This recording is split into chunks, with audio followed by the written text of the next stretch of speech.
સહજાનંદ સ્વામી મહારાજ. વ્યાખ્યાન માળાના સંદર્ભમાં આપણે દારૂ ન પીવો, માંસ ન ખાવું અને ચોરી ન કરવી, આ ત્રણ ચર્ચા કરી લીધી. આજે ચોથા વર્તમાનની ચર્ચા કરવાની છે અને ચોથું વર્તમાન છે વ્યભિચાર ન કરવો. વ્યભિચારને અવેરી કહે છે. વ્યભિચાર શબ્દમાં વી વત્તા અભી વત્તા ચાર. વી એટલે વિપરીત, અભી એટલે સંપૂર્ણપણે અને ચાર એટલે આચાર, આચરણ. સ્ત્રી પુરુષોની જે મર્યાદા છે એનાથી સંપૂર્ણ વિપરીતપણે જે આચરણ કરવું એનું નામ વ્યભિચાર. સંપૂર્ણ વિપરીતપણે આચરણ કરવું એનું નામ વ્યભિચાર છે. સાદા અર્થમાં કે પરસ્ત્રી ગમન ન કરવું અને સ્ત્રીઓએ પર પુરુષ ગમન ન કરવું, આ સાદો અર્થ છે.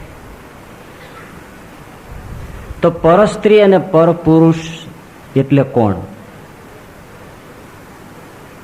તો સામાજિક અને ધાર્મિક કાયદાની રૂએ સ્ત્રી અને પુરુષ લગ્ન ગ્રંથિથી જોડાય પછી જે પરિણાય એ જ પત્ની, બાકી તમામ જે સ્ત્રી છે એ પરસ્ત્રી છે.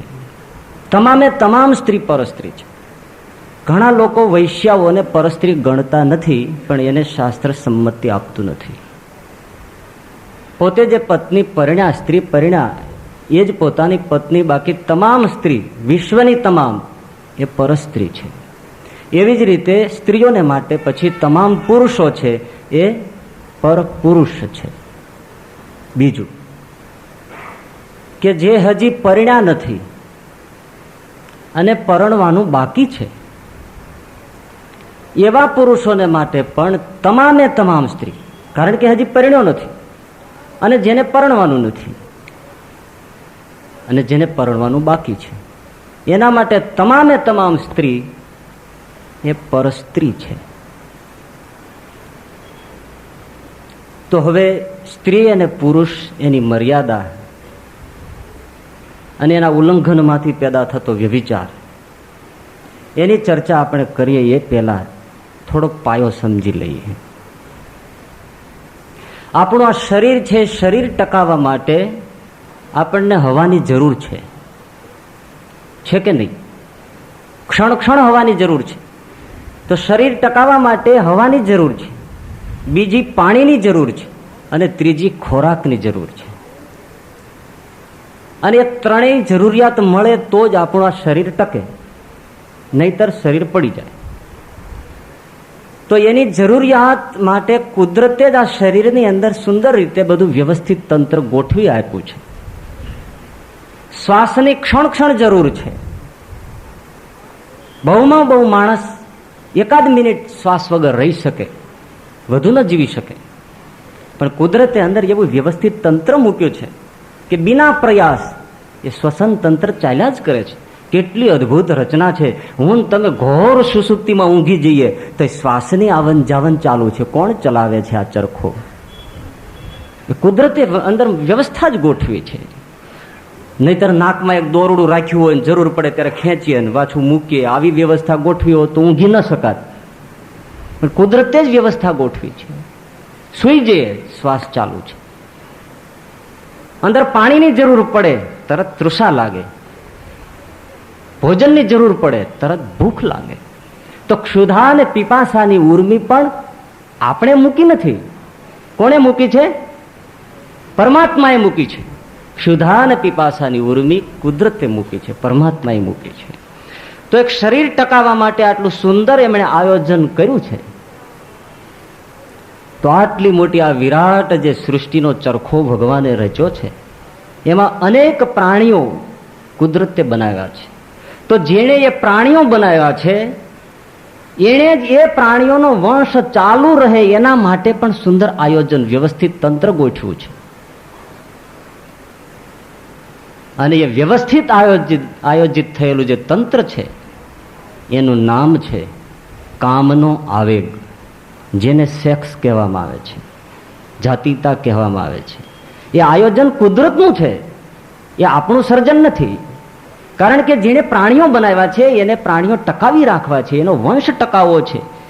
એટલા માટે કુદરતે આ ઉર્મી મૂકી છે, કામનો આવેગ મૂક્યો છે. કુદરત દત્ત છે. શ્રીજી મહારાજે વચનામૃતમાં પ્રથમના 34માં કહ્યું છે કે જે દિવસે પરમાત્માએ સૃષ્ટિ કરી છે તે દિવસથી જ એવી કળ ચડાવી મૂકી છે કે ફરીથી પરમેશ્વરને દાખલો કરવો જ ન પડે. એટલે સહેજે સ્ત્રીને પુરુષમાં હેત થાય છે અને પુરુષને સહેજે સ્ત્રીમાં હેત થાય છે. આ કળ ચડાવી મૂકી છે પરમેશ્વરને ફરીથી દાખલો કરવો પડે નહીં માટે. હવે એક નાનકડી તમારી કાંડા ઉપર ઘડિયાળ બાંધી છે, એમાં એક કળ હોય છે. હવે આટલી ઘડિયાળ નાનકડી હોય એમાં જે કળ હોય છે એ મજબૂત હોય છે.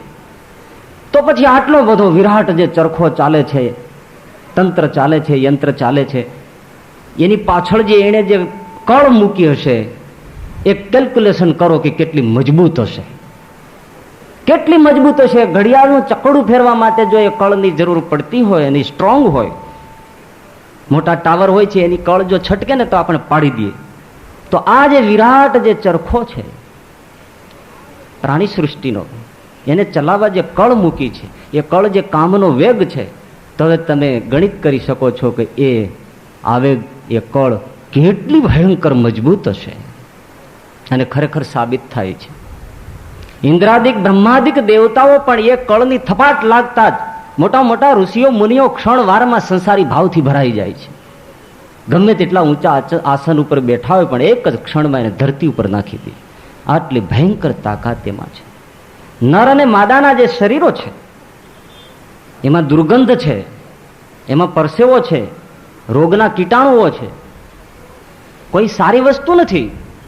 છતાં પણ એ જે કામનો આવેગ છે સ્ત્રી ને પુરુષને, નર અને માદાને નજીક લાવે છે અને સહચારની ભૂમિકા સુધી પહોંચાડી દે છે. પ્રસવની પીડા છે, પુત્રોના જન્મ પછી પણ એનું લાલન પાલન ઉછેર, એની અનેક વિટંબણાઓ છે. પણ આ જે કામનાનો આવેગ છે એ બળજબરીથી, જબરદસ્તીથી નર માદાને સંસારમાં જોડે છે. જો એ કળ થોડી ઢીલી હોત તો આ સૃષ્ટિ ક્યારની અટકી ગઈ હોત. કોઈ એમાં પડવા માંગે એમ નથી, પરંતુ મજબૂતાઈ એટલા માટે મૂકી છે. અને જેટલું સૂર્યના તાપથી આ વિશ્વ સંતપ્ત નથી, એટલું સંતપ્ત વિશ્વમાં પ્રાણીઓ, મનુષ્યો સહિત આ કામના આવેગથી સંતપ્ત છે, એટલું તપે છે. બીજી વસ્તુ સમજવાની જરૂર છે કે જે પ્રાણીઓ છે એમાં જે કામનો આવેગ છે એ ઋતુકાલીન છે. વર્ષમાં અમુક સમયે પીરિયડમાં એ કામોત્તેજિત થાય છે, પછી આખું વર્ષ એ બ્રહ્મચર્ય સદા પાલન કરે છે. કામ શું વસ્તુ છે એ પણ એને ખબર નથી. એટલે કુદરતી આવે છે, કુદરતી ચાલ્યું જાય છે. જ્યારે આ શું સર્જન કર્યું છે ખબર નથી, પણ ભગવાને મનુષ્યને જાણે ભયંકર દંડ ફટકાર્યો છે કે એક એવું પ્રાણી છે કે એને ઋતુકાલીન કામનો આવેગ નથી, પણ સર્વકાલિક છે. જ્યારે બને ત્યારે એની ઉર્મિઓ સડસડાટ ઉઠે છે અને ભયંકર હાહાકાર મચાવે છે. કુદરત રીતે પ્રાણી નિયંત્રણમાં રહી જાય છે, તો મનુષ્યને માટે નિયંત્રણ ક્યાં છે? એટલા માટે એને પોતે જ નિયંત્રણ ગોઠવવાનું રહ્યું, જેને જીવનની સાધના ગણવામાં આવે. જો એ નિયંત્રણ ગોઠવવામાં ન આવે તો સૃષ્ટિ નરકાગાર બની જાય. તો પછી આ જે કામનો આવેગ છે એના માટે કરવું શું? એને એક સુંદર રસ્તે વાળવાની જરૂર હોય છે. એ રસ્તો છે સંયમનો માર્ગ. પ્રવાહને જવા દેવો જ પડે. અને એ વિચારમાંથી સંયમપૂર્વકનો જે રસ્તો પેદા થયો એનું નામ છે લગ્ન સંસ્થા. ગ્રહસ્થાશ્રમનો અહીંથી જન્મ થાય છે. લગ્ન સંસ્થાનું અહીંથી પ્રગટીકરણ થાય છે. બહુ જરૂરિયાત છે. યોગ્ય ઉંમરે યોગ્ય વ્યક્તિઓ સુખરૂપ રીતે દિવ્યતાથી લગ્ન ગ્રંથિથી જોડાઈ જાય એનું નામ ગ્રહસ્થાશ્રમ. અને ગ્રહસ્થાશ્રમ વંદનીય છે. ઘણા સાધુ સંતો રાત અને દિવસ ગ્રહસ્થાશ્રમની નિંદા નિંદા નિંદા ને નિંદા. તમે કાદવમાં પડ્યા છો, તમે કીચડમાં પડ્યા છો, તમારામાં પાપ છે, તું રેવા દે. ઈ ધંધો, ઈ ગ્રહસ્થાશ્રમ છે, તો તું રોટલા ભેગો થાવ છો, નહીં ભૂખ્યો મરી જઈશ. તને ખવડાવે જ કોણ? ગ્રહસ્થાશ્રમ પોષણ કરે છે. એ તો ભૌતિક વાત થઈ, પણ આ જે કામના આવેગનું સુંદર એક વ્યવસ્થિત આયોજન હોય તો આ ઋષિઓનું કરેલું નહીં, પરમાત્માનું સર્જેલું આ ગ્રહસ્થાશ્રમ છે. એ નિંદવા જેવો નથી. ગીતા કહે છે કે ધર્મમય યુક્ત એવો જે કામ તે હું છું, અને આ કયા મોઢે બધા નિંદા કરતા હશે. અને જ્યારથી આ ગ્રહસ્થાશ્રમની નિંદા વધી પડી અને ત્યાગાશ્રમની ભરપૂટ વંદના અને પૂજના થવા માંડી, ત્યારથી જ વિશ્વમાં ધર્મ રસાતાળ ગયો છે. ભારતનું જે કરોડરજ્જુ ભાંગી ગયું એ આ ત્યાગાશ્રમની વધુ પડતી પ્રશંસા અને આવશ્યકતા લોકોએ ગણી ત્યારથી. પછી તમે લાખ માથા પીટો કે જે પીટવું હોય પીટો કે મરો. વંદનીય ગ્રહસ્થાશ્રમ છે, પણ અતિ પડતો ત્યાગાશ્રમનું જયારે વંદના અને પૂજન શરૂ થયા ત્યારથી ધર્મનું પતન થયું. બીજી વાત કરી દઉં કે ત્યાગાશ્રમ છે ભલે જરૂરી છે, અને એનો જે વર્તમાન છે બ્રહ્મચર્યને લગતું એ અષ્ટાંગ બ્રહ્મચર્ય છે, એટલે એની ચર્ચા અહીંયા છોડવા જેવી છે. કારણ કે અહીંયા સુસંગત નથી. અહીંયા ગ્રહસ્થને લગતી ચર્ચા છે. એટલા માટે આપણે જે ચર્ચા લઈશું એ ગ્રહસ્થાશ્રમના વ્યભિચારને અનુરૂપ લઈશું. તો હવે આવ્યો ગ્રહસ્થાશ્રમ. ગ્રહસ્થાશ્રમમાં લગ્ન થયા પછી પણ સ્ત્રી અને પુરુષને અનેક સ્ત્રી પુરુષોના સહવાસમાં આવવું પડે છે. ફરજિયાતપણે વ્યવહાર ગોઠવાયો છે, અને એ સહવાસમાં આવવું પડે છે. એમાં જ તકલીફો થાય છે. અને ગ્રહસ્થાશ્રમમાં બે તબક્કા છે, એ સમજી લેવા જોઈએ. પહેલો તબક્કો છે અવિવાહિત કાળનો છે, અને બીજો તબક્કો છે એ વિવાહિત કાળનો. પેલા પરિણા વગરનો, અને બીજો તબક્કો છે પરિણા પછી. પહેલો તબક્કો એ પેલા સમજી લઈએ. અવિવાહિત કાળ. બાલ્યાવસ્થામાં જ્યારે માણસ હોય છે ત્યારે એનામાં શુક્રાણુઓ પક્વ થયા હોતા નથી, એટલા માટે એનામાં કામ હોતો નથી, એને સેક્સ હોતો નથી. પણ જેમ જેમ એની ઉંમર વધે છે એની સાથે એના શરીરમાં શુક્રાણુઓ વૃદ્ધિ થાય છે, પુષ્ટ થાય છે, પક્વ થાય છે, અને પુખ્ત થતા જ એની અંદર કામનો આવેગ ભરપૂર ફૂલી નીકળે છે. અને ત્યારે પુરુષ અને સ્ત્રી અરસપરસ એકબીજામાં ભયંકર આકર્ષણ ધરાવતા થઈ જાય છે. ક્યારે? પુખ્ત થાય છે ત્યારે. એટલે જ આપણા સમજદાર જે પૂર્વજો હતા એ પૂર્વજોએ સુંદર આયોજન વિચાર્યું હતું કે બાળકો યુવાનીના ઉંમરે પગ મૂકે ત્યાં એના લગ્ન થઈ જવા જોઈએ. અને એ સમયસરના એ લગ્ન ગોઠવતા એટલા માટે જ સમાજમાં વ્યભિચારનું પ્રમાણ બહુ ઓછું હતું. સાદો જ દાખલો હતો એની પાસે, સાદી સમજણ હતી, આમ ઊંડી, પણ દાખલો સાદો આપતા. કયો? કે માણસને ભૂખ લાગે એ પેલા ઘરમાં ભોજન તૈયાર હોવું જોઈએ. જો ભોજન તૈયાર ન હોય તો ઘરમાં ધમાલ થાય. એવી જ રીતે એ પુખ્ત થાય છે તો એ જ પેલા એ લગ્ન સંસારથી ગોઠવાઈ જવો જોઈએ. માટે એક બબાલ પૂરી થઈ જાય અને સમાજનું મોટામાં મોટું દૂષણ દૂર થઈ જતું હતું. યાને ઘણી માત્રામાં ઘટી જતું હતું. પણ આજે પરિસ્થિતિ પલટાઈ ગઈ છે. આજે ઘણા કારણોસર લગ્ન વ્યવસ્થિત ઉંમરે ગોઠવાતા નથી. ઘણા તો 45 વર્ષ સુધી એમને ટીંગાતા હોય બિચારા. માર્કેટમાં એનો ભાવ જ ન હોય લગ્નની માર્કેટમાં. કારણ કે આજે આર્થિક સમસ્યાઓ આવી ગઈ, નોકરી ધંધાના પ્રોબ્લેમ આવી ગયા, મકાનના ઠેકાણા ન હોય, એમાં એકલા રહેવાની સગવડ ન હોય, એમાં એ બેકલું કેમ થાય. અને જો સગપણ કરવા જાય ને એટલે તરત પેલા લોકો સામાવાળા પૂછે શું નોકરી ધંધો કરો છો? તો પેલો કે કાંઈ નોકરી ધંધો નથી, આ વ્યવસાય ગોઠવવાનો ધંધો હાલે છે અત્યારે. તો કે નીકળો. જો નોકરી નથી તો કોઈ છોકરી દેતું નથી, એટલે વિચારે ચાલો કોઈ મોટા શહેરમાં જઈએ અને કંઈક નોકરી ધંધો ખોલીએ. શહેરમાં આવે ક્યાં રહેવું એટલે કંઈક ઓટલો જોઈએ, એટલે મકાન ભાડે ખોળવા જાય. મકાન ભાડે ખોળવા જાય એટલે મકાન માલિક ભાડા આપતા પેલા પેલું પૂછે તમે પરણેલા છો? તો કે ના હું નથી પરણ્યો. બહાર નીકળો, ખતરનાક છો, બહાર નીકળો. જો નથી પરણતો તો કોઈ મકાન દેતું નથી. નોકરી નથી મળતી, છોકરી નથી મળતી, છોકરી નથી મળતી, મકાન નથી મળતું. થોડા વખત પહેલા એક છોકરો મારી પાસે આવ્યો, મને કે અમારે આવું જ થાય છે, ભાડે લેવા જાઉં છું બધા પેલું આ જ પૂછે છે, હવે મારે કરવું શું? મેં કીધું કાંકરિયા, સીધો રસ્તો. આ તો રમૂજ છે, પણ કઈ મરી જવા માટે નથી હોતું. પણ અનેક કારણો, રૂપ, વય, અભ્યાસ, પૈસો, એની પસંદગી, એને લીધે લગ્નો મોડા ગોઠવાવા માંડ્યા.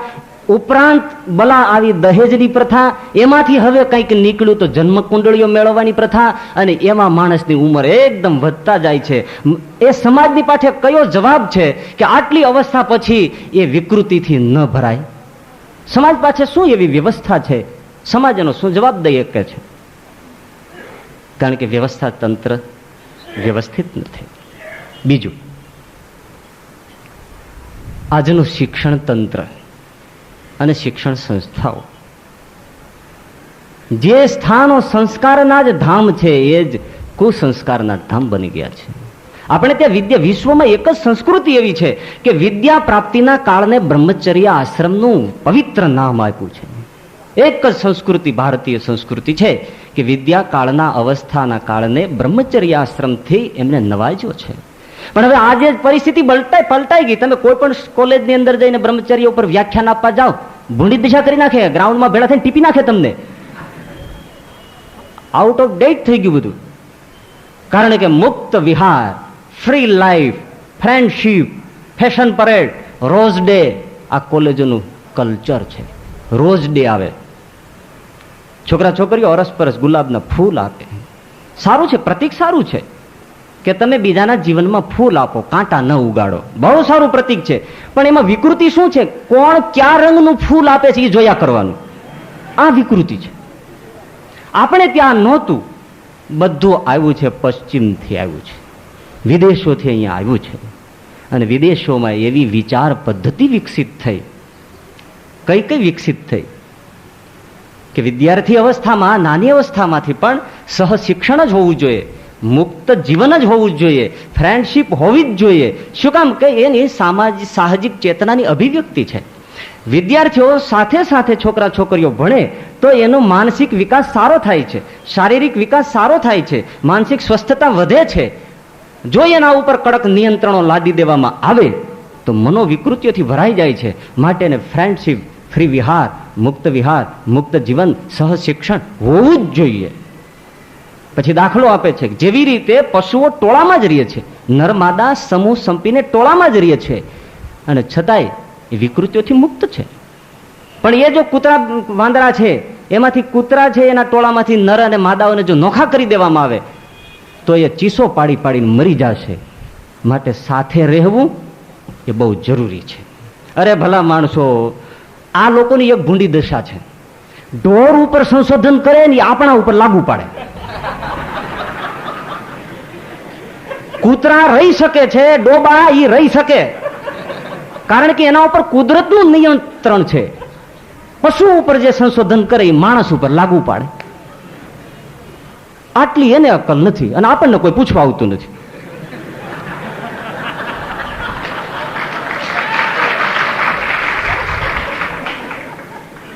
બીજી વસ્તુ કે સ્ત્રી અને પુરુષને અરસપરસ પોતાના શરીરને નિરખવાની જે ઉત્સુકતા છે, એનું કારણ શું છે કે વધારે પડતા કપડાં પહેરે છે. કપડાથી લદાલદ થઈ જાય છે, એટલે એકબીજાને વધારે એટ્રેક્શન રહે છે શરીર નિરખવાની, જોવાની, અંગ ઉપાંગો જોવાની. એટલે તમે કપડાં ઓછા કરી નાખો ને કાં સાવ ફેંકી દો. આ વિચાર પેદા થયો. પછી દાખલો આપ્યો કે જંગલોની અંદર આદિવાસી લોકો રહે છે, એ સાવ દિગંબર અવસ્થામાં બધા જ બાળકો, સ્ત્રીઓ, પુરુષો વિકાર રહી તેમને જીવન જીવે છે. શું કામ? કપડાથી શરીર નથી ઢાંકતા એટલે. ભલા એ કપડા નથી ઢાંકતા એટલા માટે નથી રહી શકતા, પણ એની પાસે બૌદ્ધિક વિકાસ નથી માટે રહી શકે છે. એ આદિવાસી રહી શકે, એને ખાલી કપડા નથી ફેંક્યા, એને બુદ્ધિ ફેંકી છે, તર્ક ફેંક્યો છે, જ્ઞાન ફેંક્યો છે, વિજ્ઞાન ફેંક્યું છે, શોધ અને સંશોધન ફેંકીને બેઠા છે. અને જ્યાં જ્યાં બૌદ્ધિક વિકાસ થાય છે ત્યાં ત્યાં એની સાથોસાથ જ વિકૃતિઓનો પણ વિકાસ થાય છે. આ સમજી રહેવું છે. જ્યાં બૌદ્ધિક વિકાસ ત્યાં વિકૃતિઓનો પણ વિકાસ થાય છે. કઈ રીતે? તમે કંઈ પણ જાણવા જાઓ, જ્ઞાન મેળવવા જાઓ, તેનો પાયો છે કે ગુણ પણ જાણો, દોષ પણ જાણો, સારું પણ જાણો, ખરાબ પણ જાણો. એટલે તમે ગુણ જાણવા જાઓ તો દોષ જણાવવાનો જ છે. ડોક્ટરો ભણે ને ત્યારે એને દવાની શું અસર થાય છે એ શીખવતા પહેલા એનું રિએક્શન શું આવે છે પેલા શીખવવું પડે. તમે કોઈ પણ ગ્રંથ જુઓ, એમાં તમને રતિ ક્રીડા પણ જોવા મળશે, કામ દહન પણ જોવા મળશે. એટલા માટે સૌભરીને એના બાપ વિભાંડકે આશ્રમમાં રાખ્યા, પણ બેટે ધ્યાન કરો, બેટે ધ્યાન કરો, બેટે ધ્યાન કરો. શાસ્ત્રાધ્યયન કરાવ્યું હોત તો બાપને પૂછ્યા વગર ખબર પડી જાત કે સ્ત્રી કોણ કહેવાય, પુરુષ શું કહેવાય, એનું સાહચર્ય શું કહેવાય, પ્રજોત્પત્તિ શું કહેવાય, એ બધી દીકરાને ખબર પડી જાત. એટલે સંસ્કૃત ભણવા જાય, કોઈ કાવ્ય ભણવા જાય તો એ બધા રસ ભણે, એમાં શૃંગારે ભણે. એટલે ધર્મ ગ્રંથ તમે કોઈ પણ ઉઠાવો તો સંસાર નાશની પણ પ્રક્રિયા બતાવી હોય અંદરથી, અને નારદ કામ વિહવળ થાય એની પણ કથા આવે. એટલે સારું જાણવા જાઓ તો નબળું પણ સાથ આવે છે ને આવે જ છે. એટલે બૌદ્ધિક વિકાસ થાય તો વિકૃતિઓનો વિકાસ થાય. એટલા માટે આ સુસંસ્કૃત થયેલો માણસ વિકાર રહિત રહી ન શકે. હા, વ્યક્તિ કોઈ એકાદ દોકલ સાધના કરીને રહી શકે, એ બુદ્ધિને ફેંકે છે. એટલે સાધુ પુરુષો જે થાય છે એની પાસે અગાધ જ્ઞાન હોવા છતાં એ બુદ્ધિનો એક વિભાગ કરીને જીવે છે. પણ એ સામાન્ય સમાજનું એ કામ નથી. વિકૃતિઓનું જ્ઞાન આવી જાય છે, અને જ્યારે જ્ઞાન આવી જાય છે ત્યારે એમાં પડી જાય છે. પણ આ બધું મનોવિજ્ઞાનને બહાને થયું વિદેશોની અંદર. અને અત્યારે ભ્રમણાઈ એવી છે, કોઈ પણ વસ્તુની પાછળ તમે વિજ્ઞાન નામ ચોંટાડી દો એટલે ગળચટું થઈ જાય, એટલે ગળે ઉતરી જાય લોકોને કે ના વાત સાચી છે, બસ વિજ્ઞાન છે ને, મનોવિજ્ઞાનને બાને બધું ઉતરવા માંડ્યું. અને આના જનક કોણ? ફ્રોઈડ, એડલર, જુંગ, આ બધા. હવે એમાં સમજવા જેવી બાબત એ છે કે એ બધા જ જે મનોવૈજ્ઞાનિકો છે એનો તમામનો ચિંતનનો પાયો સેક્સ છે, કામ. અને આપણા ભારતીય ઋષિઓનો તમામનો ચિંતનનો પાયો રામ છે. એટલે પેલા લોકો તમામ સમસ્યા એનું ઉદ્ભવ સ્થાન પણ સેક્સ જુએ છે, અને એનું સમાધાન કરવાના પણ પ્રયત્નો સેક્સમાંથી ખોળે છે. એક દાખલો આપો. 40 વર્ષના એક છોકરાએ એની માતાનું ખૂન કર્યું વિદેશમાં. તો આ મનોવૈજ્ઞાનિકોએ વિશ્લેષણ કર્યું કે આ છોકરાએ એની માનું ખૂન શું કામ કર્યું ખબર છે? કે એ જ્યારે નાનો હતો, પછી યુવાન થયો, ત્યારે એની મા પ્રત્યે કામ ભાવથી આકર્ષિત થયો હતો, પણ મર્યાદાને લીધે એ પૂર્તિ ન કરી શક્યો. એટલે ધીમે ધીમે આક્રમક બનતો ગયો, અને છેવટે 40મા વર્ષે સગી માતાનું ખૂન કરી નાખ્યું. આ એ લોકોએ સમાધાન ખોલ્યું.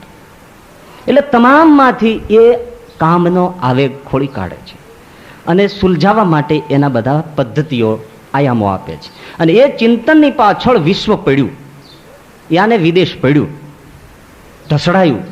પણ આજ પરિસ્થિતિ શું છે? આજે એ લોકો માથા પછાડે છે. જે સમાજના કાર્યકર્તાઓ છે કે રાજ્યકર્તાઓ છે, એ આજે એને માથાનો દુખાવો છે. ટીન એજ પ્રેગ્નન્સીઝના એટલા બધા પ્રોબ્લેમ છે. જે અવસ્થા હજી તો ઢીંગલા ઢીંગલીથી રમવાના છે, એની જગ્યાએ બાળકના જન્મ આપે છે. અને સ્કૂલ કોલેજોની અંદર, અરે શાળાઓની અંદર પણ બેબીઓના પર્સ ખોલી શકાતા નથી, એવા એની અંદર સાધનો પીડ્યા હોય છે. આટલી અવસ્થામાં વિકૃતિઓથી ભરાતા આ બાળકોને હવે શું કરવું, આને સમાધાન શું લાવવું? માથાનો દુખાવો થઈ પડ્યો. પણ એ બધું જે વિચારનું એક વલણ ઉપડ્યું એ આપણા દેશમાં ઉતર્યું, અને પરિણામે આપણા આખા શિક્ષણ આલમમાં ફરી વળ્યું. બીજી વાત, આપણે જે ખોરાક ખાઈએ છીએ એ ખોરાકમાંથી રસ થાય છે, રસમાંથી રક્ત થાય છે, એના પછી રક્તમાંથી માંસ થાય છે. ક્રમ જાણજો: ખોરાકમાંથી રસ, રસમાંથી રક્ત, રક્તમાંથી માંસ, માંસમાંથી મેદ, મેદમાંથી અસ્થિ, અસ્થિમાંથી મજ્જા, મજ્જામાંથી શુક્ર, 7ની ધાતુ પેદા થાય છે, શરીરમાંથી પેદા થાય છે. આટલી પ્રક્રિયા પ્રોસેસ પછી વીર્ય એટલે કે શુક્ર પેદા થાય છે. હવે એ શુક્ર કિંમતી હોય કે નહીં? જે બુંદમાંથી આવી સરસ માનવની કાયા પેદા થાય છે એ સાવ નકામી ચીજ છે એમ કેમ કહી શકાય? પણ આજના સેક્સોલોજીસ્ટોએ એવો પ્રવાહ વહેતો કર્યો છે કે મૂત્ર અને શુક્ર બંને એક સરખી ચીજ છે, કંઈ જાળવવા જેવું નથી, બધું ફેંકી દેવા જેવું છે. કુદરતે બનાવ્યું છે, એને નાખી દો, વહાવી દો. એ પેશાબ અને શુક્રને સમાન ગણે છે. આ પ્રભાવ સેક્સોલોજીસ્ટોનો આવ્યો. આપણા દેશની અંદર પણ મુકુલ ચોકસી, પ્રકાશ કોઠારી, આવા બધા સેક્સોલોજીસ્ટો આજે યંગસ્ટરને બહુ જ વિપરીત દશામાં દોરી રહ્યા છે. ફેંકી દેવા જેવી ચીજ છે. અને બ્રહ્મચર્ય એ તો બકવાસ છે. જે વાત્સ્યાયન મુનિએ કામસૂત્ર લખ્યું અને નોબેલ પ્રાઇઝ મળ્યું, આજે કામસૂત્રમાં પણ સેક્સોલોજીસ્ટો ભૂલ ખોળે છે કે એ ઋષિને પણ બ્રહ્મચર્ય વિશે થોડું અજ્ઞાન હતું. આવું ન હોવું જોઈએ. બચાવવા જેવી કોઈ ચીજ નથી. ત્યારે લોકોએ પ્રશ્ન કર્યો તો નબળાઈ આવે છે એનું શું વ્યયમાં? તો કે એ તો તમારી માનસિક ભ્રમણા છે, માનસિક ભ્રમણા કાઢી નાખો. એટલે હકીકતમાં કંઈ નથી. આ જે પ્રવાહ આવ્યો એને પરિણામે યુવાનો તમામ રીતે પતનને માર્ગે ચાલ્યા ગયા. કે આમાં કંઈ બચાવવા જેવું છે જ નહીં. તો પછી શું કામ? તો પછી જે ધર્મ ગ્રંથો કહે છે, સાધુ પુરુષો કહે છે, એ 2 નંબરના લુચ્ચા છે. આવી એક પ્રક્રિયા પેદા થઈ. હા, ભલે એમાં કઈ અતિશયોક્તિ થતી હશે, શેમાં? સાધુ સંતો કહેતા હશે તેમાં. બધા સરખા ન હોય. હું એમ કહું છું કે સેક્સોલોજીસ્ટોએ ભણાવવું હોય, કાંઈ જ્ઞાન આપવું હોય તો એ જરૂરનું છે. કેટલું? કંઈક જાતીય રોગ ન હોય છતાં કોઈ યુવાન જાતીય રોગ માની લે અને ગૂંચવણમાં ભરાઈને આત્મહત્યા કરી લેતો હોય તો એને માર્ગદર્શન મળવું જોઈએ. એ બરાબર છે. બીજી બાબત છે કે સ્વપ્ન દોષને યુવાનો બહુ ખોટી દ્રષ્ટિથી જોવે છે. સારો એ સમાજ, અમારો સાધુ સમાજ પણ બહુ સ્વપ્ન દોષને ખોટી રીતે જુએ છે. ઘણા યુવાનો ધાર્મિક ભાવનાથી ભરાય પછી એમ કહેતા હોય છે કે આ સ્વપ્ન દોષ મને બહુ થઈ જાય છે. એટલે કોઈ પૂછે કેટલી ઉંમર છે? તો કે 17-18 વર્ષ છે. સેક્સોલોજીસ્ટોએ આ સમજાવવું જોઈએ કે ભાઈ સ્વપ્ન દોષ તને થાય છે એ જ તારી યુવાનીનું તો દર્શન કરાવે છે.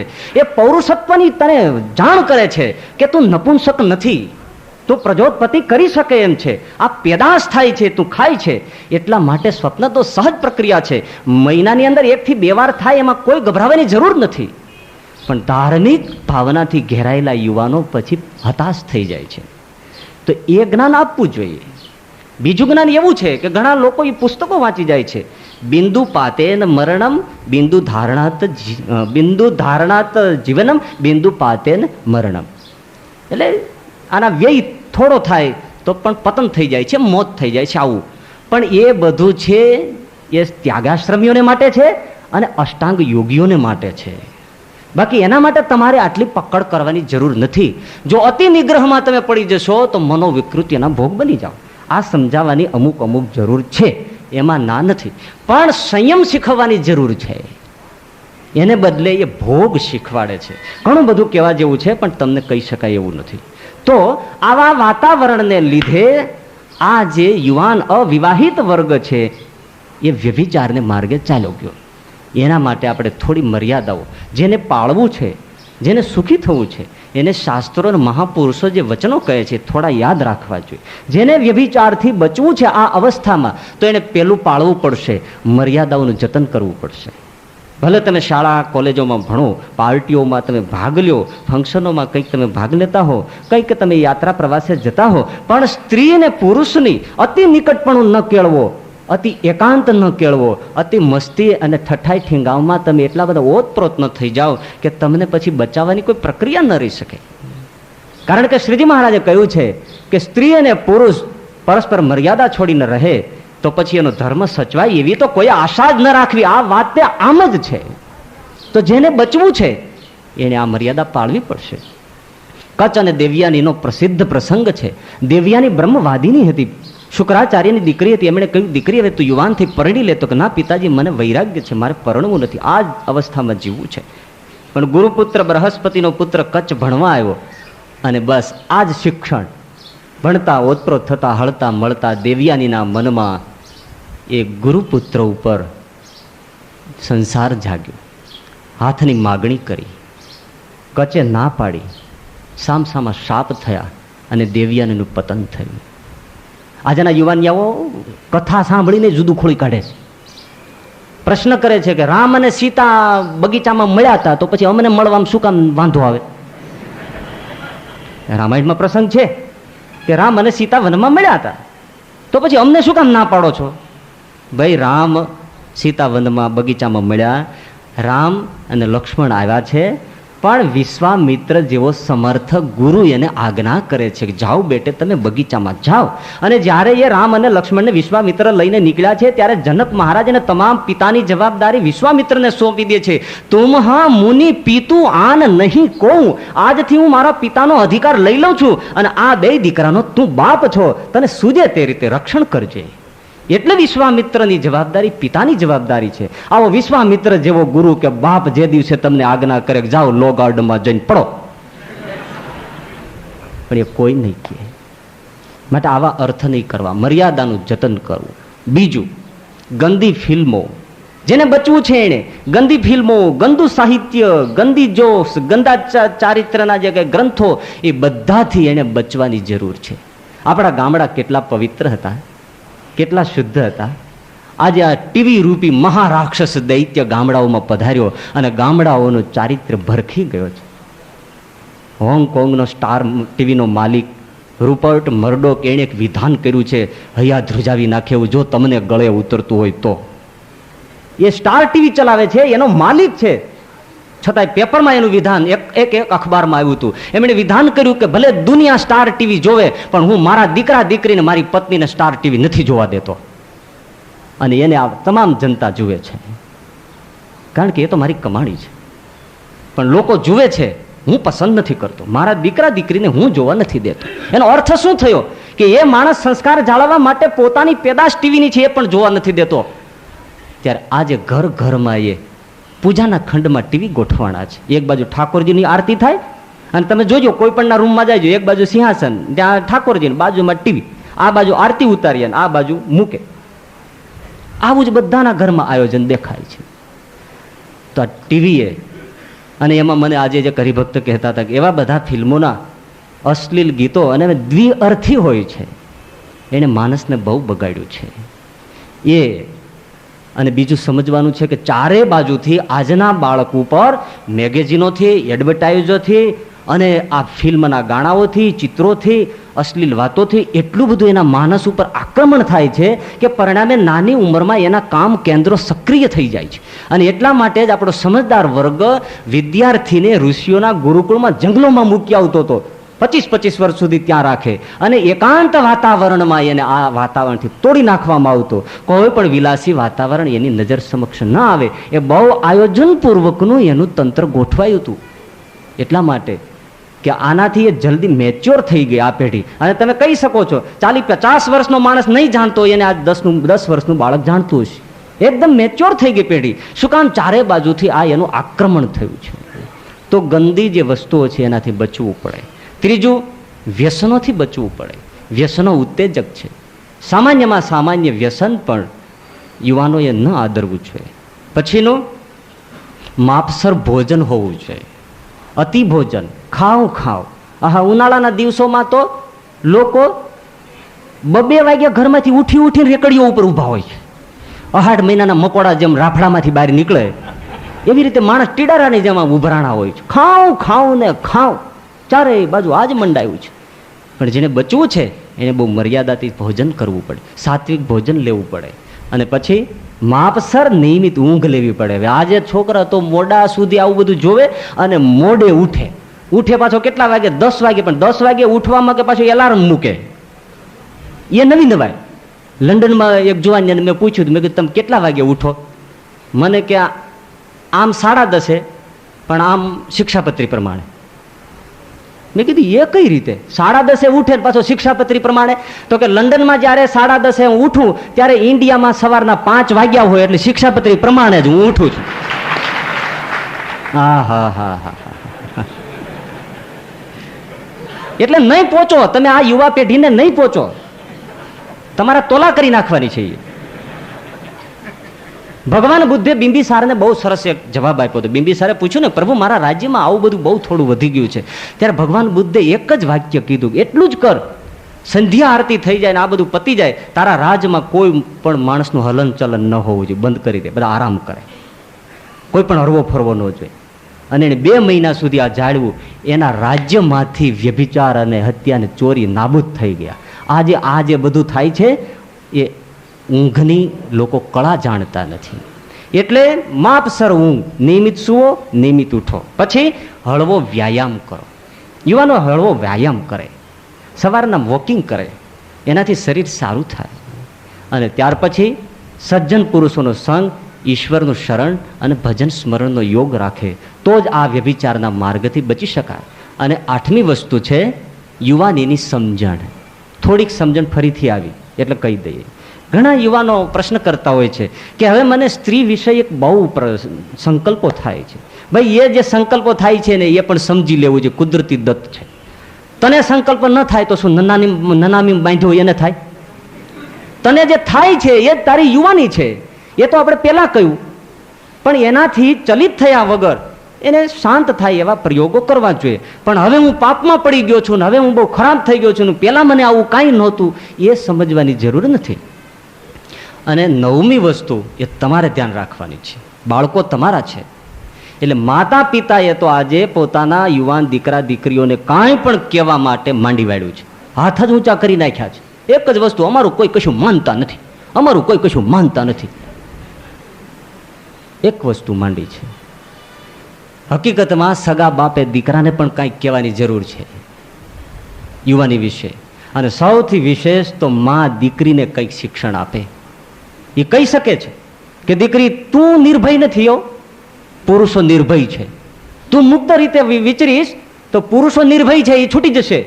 તું નિર્ભય નથી. અને એમાંથી જો આગળ ભૂલ થઈ તો ભ્રૂણ હત્યા સુધીનું પાપ લાગશે.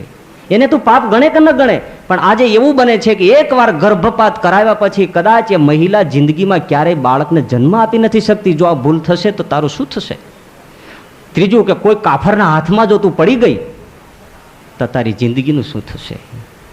અને પછીનું કે તું પરણીને સાસરે જઈશ, તને ખબર છે દીકરી, કેટલીય કન્યાઓને પરિણ્યા પછી એને પિયર પાછી મોકલી દે છે. સમાજ તારા પ્રત્યે એવું કંઈ ઉદાર વલણ નથી દાખવતું. માટે તું સમજી જા, તારે વધારે જાળવવાની જરૂર છે. પણ કોઈ માં પોતાની દીકરીને કંઈક કહેતી નથી.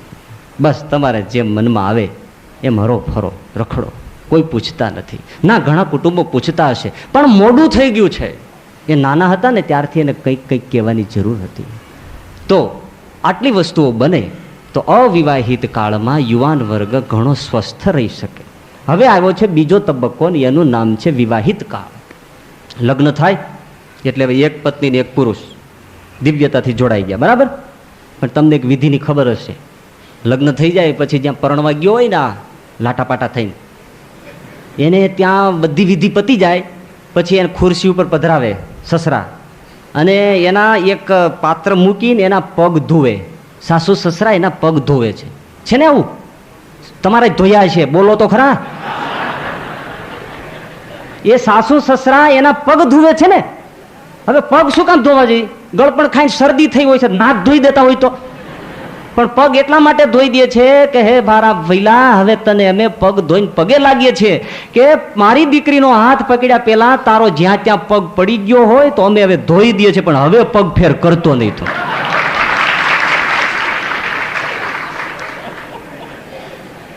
હવે આ જે ગ્રહસ્થાશ્રમ છે,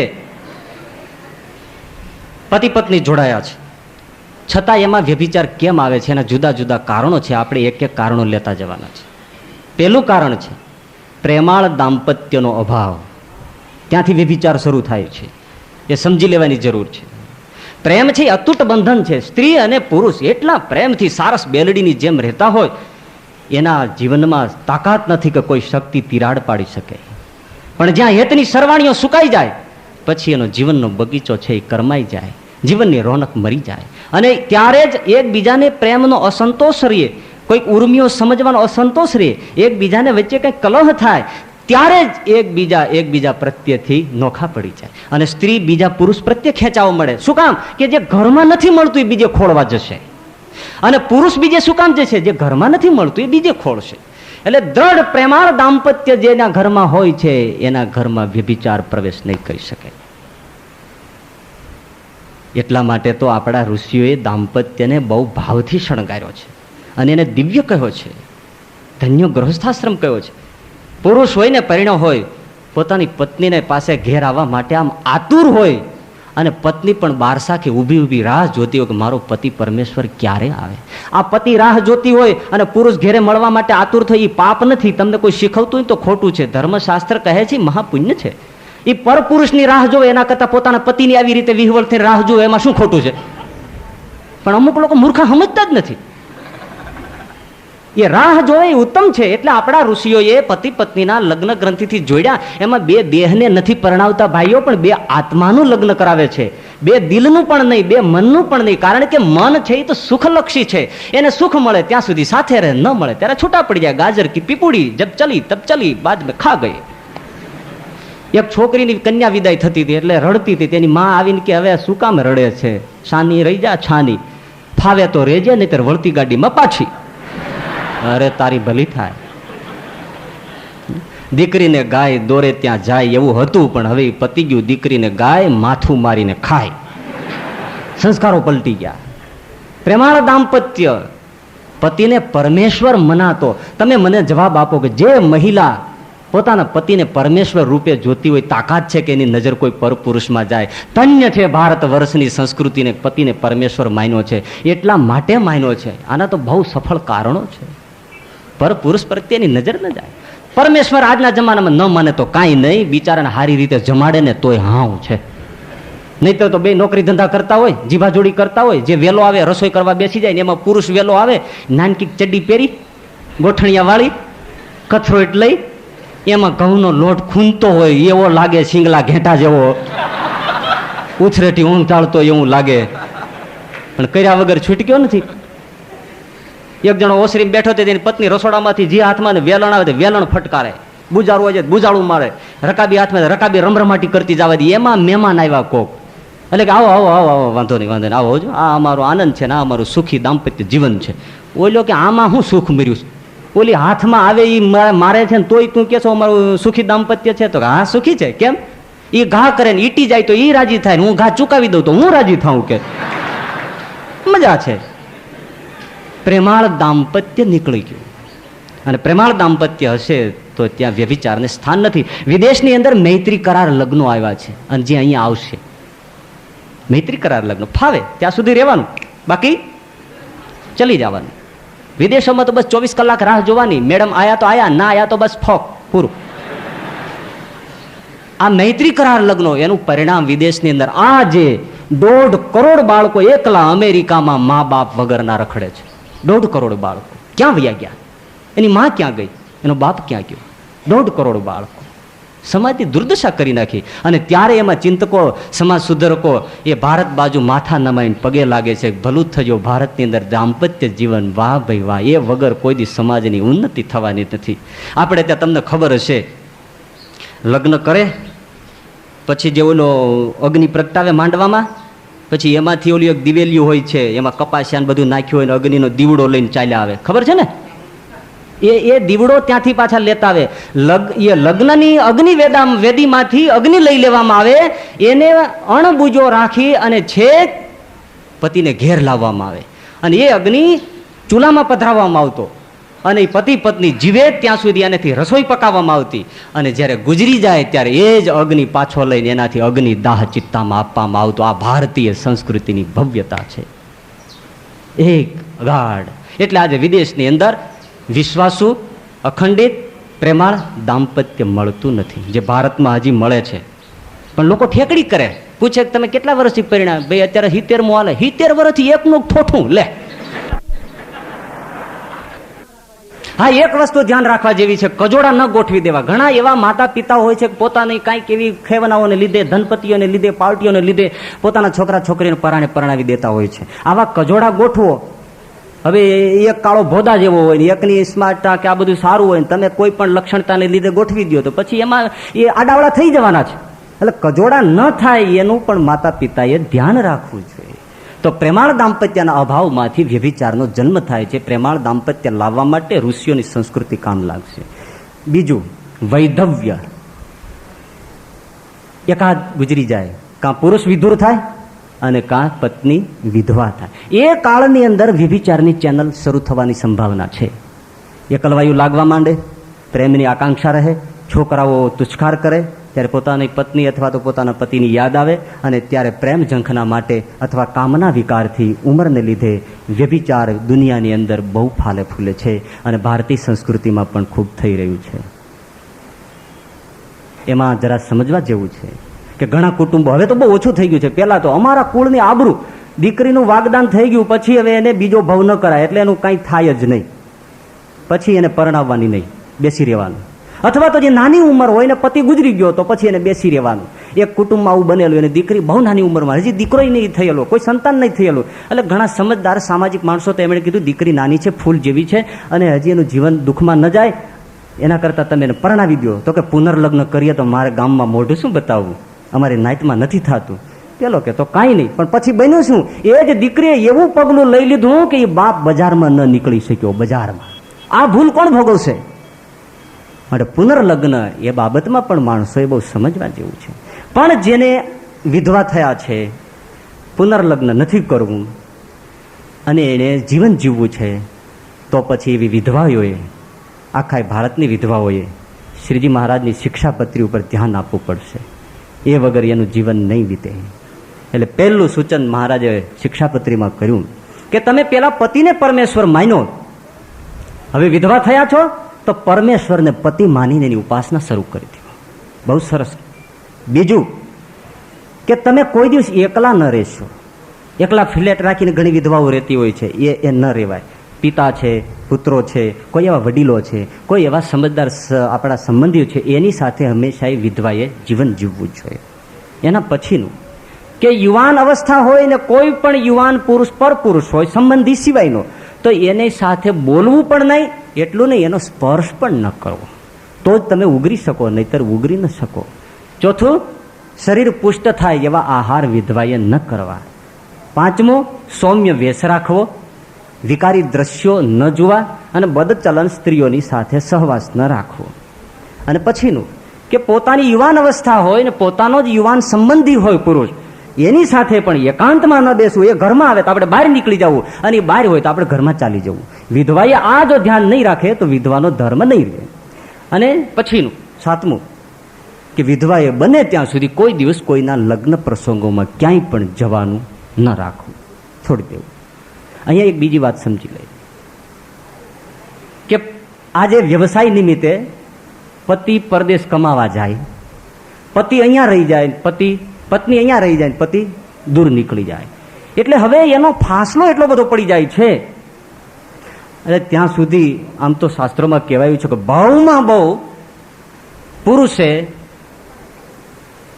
પોતાને ઘેરે 3 મહિનામાં એકવાર આવી જવું, આવું શાસ્ત્રોમાં ચર્ચા થઈ છે. 3 મહિનામાં એકવાર આવી જવું. જ્યારે આજે એ બનતું નથી તો બને છે શું કે પુરુષ ત્યાં જુદી દ્રષ્ટિએ વયો જાય છે અને સ્ત્રી અહીંયા કદાચ જુદી દ્રષ્ટિએ પણ ચાલી જાય છે. આ એક માર્ગ નીકળી જાય છે. એટલા માટે શ્રીજી મહારાજે શિક્ષાપત્રીમાં ચર્ચા કરી કે પોતાનો પતિ પરદેશ ગયો હોય તો પારકે ઘેર બહુ બેસવા ન જવું, બહુ રંગ રાગને ટાબક ટીબક ન કરવા અને એવી સ્ત્રીઓનો સહવાસ ન કરવો, જાળવવું. તો જ તમારો ધર્મ બચશે. તો વિધવાના ધર્મ, સ્ત્રીઓના ધર્મ, એની સામે જ મહારાજે પુરુષોને આજ્ઞા કરી, વિધવા કુ સ્પર્શત નહીં. વિધવાને જે અમંગળ કહી છે ને, આ અમંગળ નથી હો, એ ખોટી ભ્રમણા છે. આમ તો એ કહેવા માટે કે અમંગળ કહીએ એટલે લોકો એને અડે નહીં, એનાથી દૂર રહે અને વિધવાનો ધર્મ બચે. બાકી તો એને આપણે ગંગા સ્વરૂપ કહીએ છીએ, પવિત્ર છે.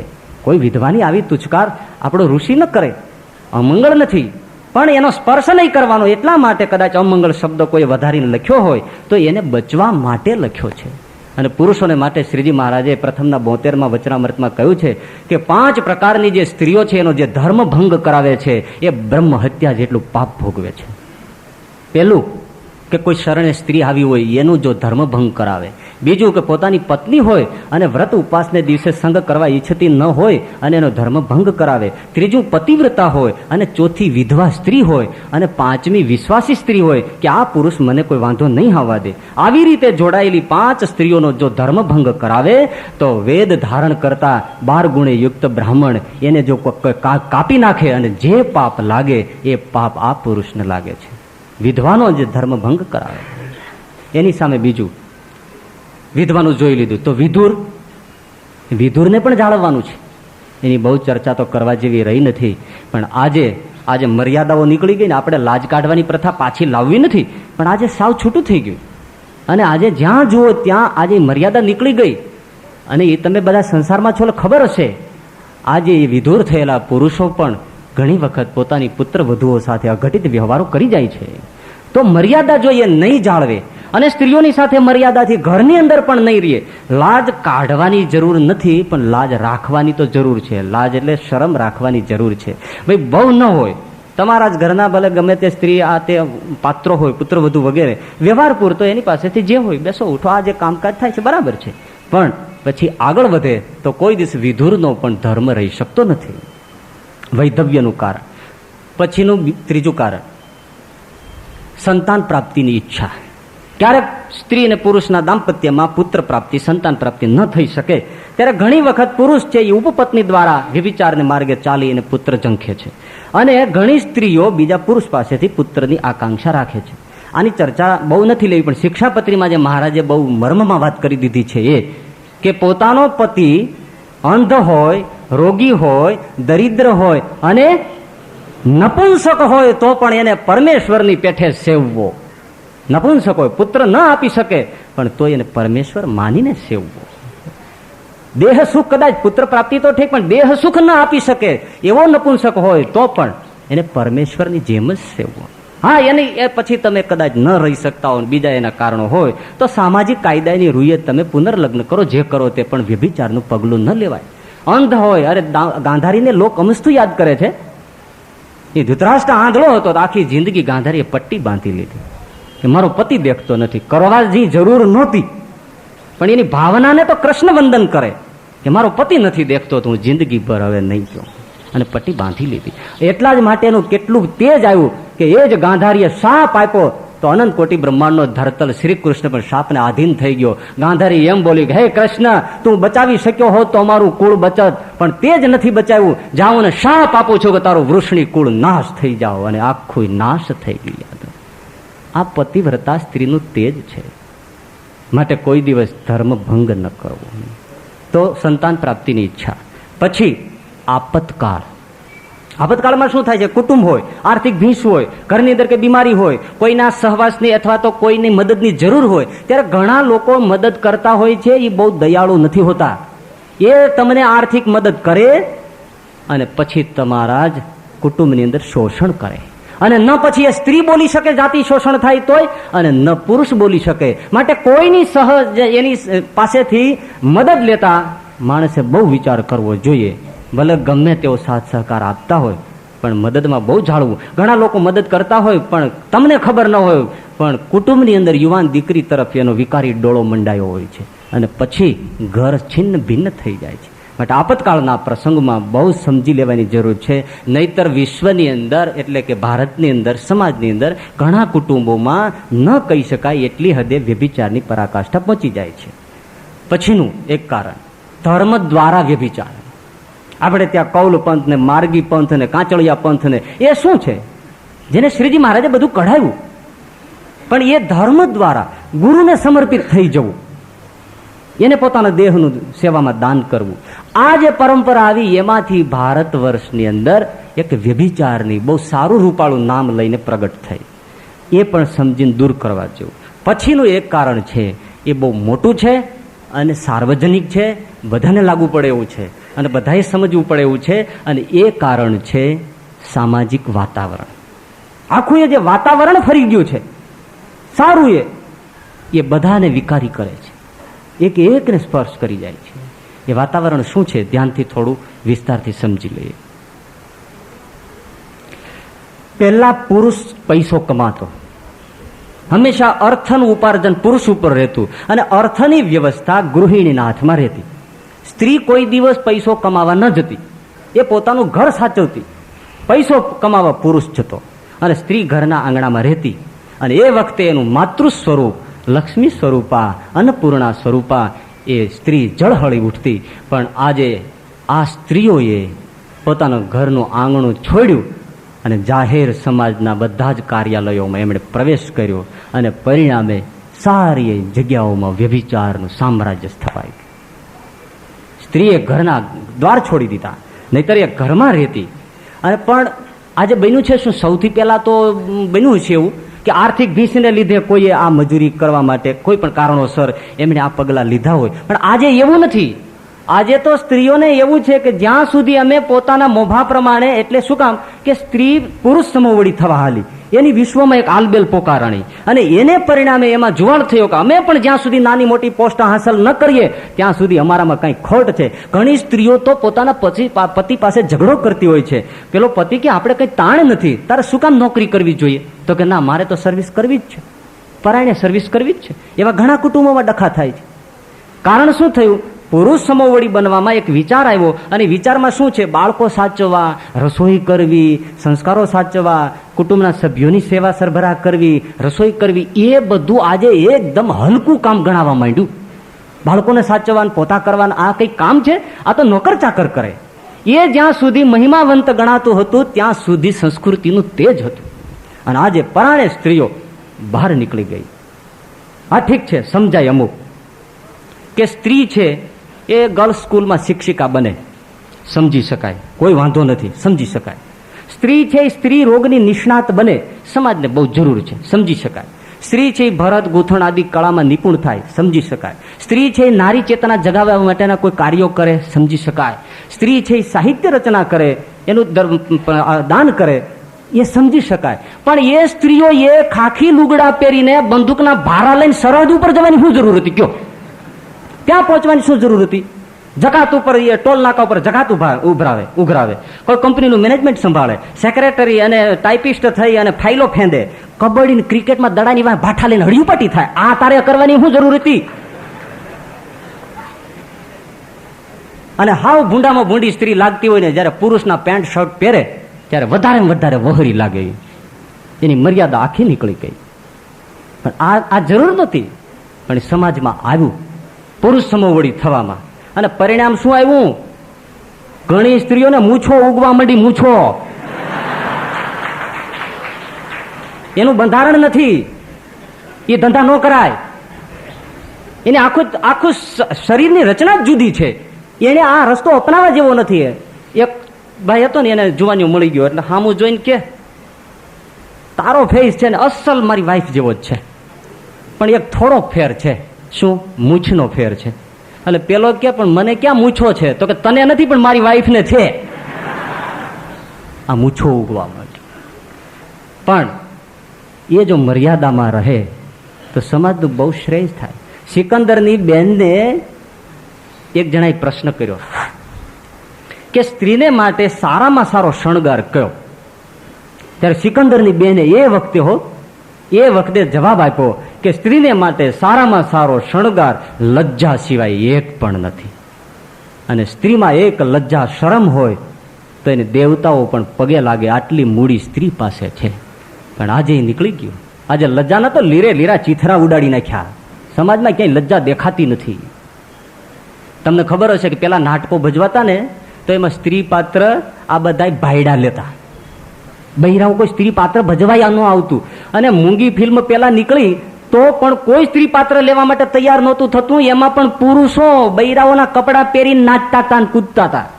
અને આજે આખું વાતાવરણ ફરી ગયું. આજે મોડેલિંગ માટે, એક્ટ્રેસ થવા માટે પડાપડી બોલે છે, બેહદ પડાપડી થાય છે. ફેશન શો, ફેશન પરેડ ને બાને, આહા, મિસ ઇન્ડિયાને બહાને આ સંસ્કારી ભારત આખું મિસ થઈ ગયું છે. પેલા દ્રૌપદીના લુગડા ખેંચવા માટે દુશાસનની જરૂર પડી હતી, સમજી શકાય. પણ આજે તો કોઈ દુશાસનની જરૂર નથી. સ્ત્રીઓ પોતે જ પોતાના લુગડા પોતાની મેળે ફેંકતી થઈ ગઈ છે. નીકળી જાઓ. આ જે સમાજ પેદા થઈ ગયો. ગામડાની અંદર 10 વર્ષની નાની છોકરી હોય તો કોઈ એનો પગનો અંગૂઠાનો નખ ન જોઈ શકે એટલી મર્યાદા હતી. પણ આજે એ બધું ફરી ગયું છે. આજે તો એર હોસ્ટેસ થવું છે, સેલ્સ ગર્લ્સ થવું છે, રિસેપ્શનિસ્ટ થવું છે. આજે બધું એક તોફાન ઉપડ્યું છે.